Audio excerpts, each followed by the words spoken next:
इस वक्त आपको अहम खबर दे रहे हैं। Bajaur scouts building civil line पर पथराव में मुलविस मुजाहिरीन के खिलाफ FIR दर्ज कर ली गई। जिला बाजोड़ तहसील खार में गुज़िश्ता रोज़ मुकामी सियासी लीडर रेहान ज़ैद के कत्ल के बाद इलाके के अवाम ने एहतजाज किया। मज़ीद तफसीलात जानेंगे बोल न्यूज़ के नुमाइंदे खुसूसी सलमान अवान से। जी सलमान।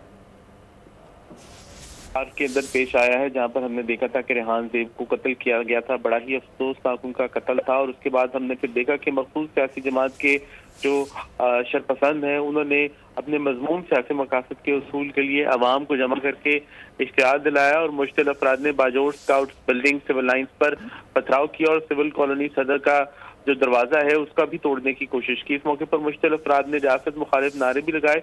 मुजाहिरीन के खिलाफ आज थाना खार जिला बाजोड़ में FIR दर्ज कर ली गई है और कल भी हम देख रहे थे कि किस तरह से न सिर्फ लोकल लेवल के ऊपर जो ये पॉलिटिकल पार्टी है इसके जो मखसूस अकाउंट्स है वो एक्टिव हुए, बल्कि ऑन ग्राउंड भी जो कुछ शरपसंद अनासर हैं वो आवाम को इश्तिहार दिलाने की कोशिश कर रहे हैं और उसका नतीजा फिर ये पथराव की सूरत के अंदर सामने आया। हालांकि इस मखसूस सियासी जमात के अपने अकाउंट से पहले किसी और को उम्मीदवार नामजद किया गया था और जैसे ये कत्ल शाम का वाकया सामने आया, अफसोसनाक वाकया सामने आया, तो फौरी तौर पर रेहान ज़ैद को उम्मीदवार करार दे दिया गया था।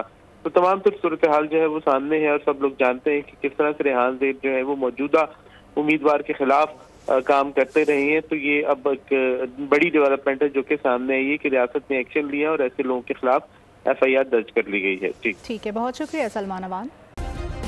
सब्सक्राइब करें और बेल दबाएं ताकि कोई खबर रह न जाए।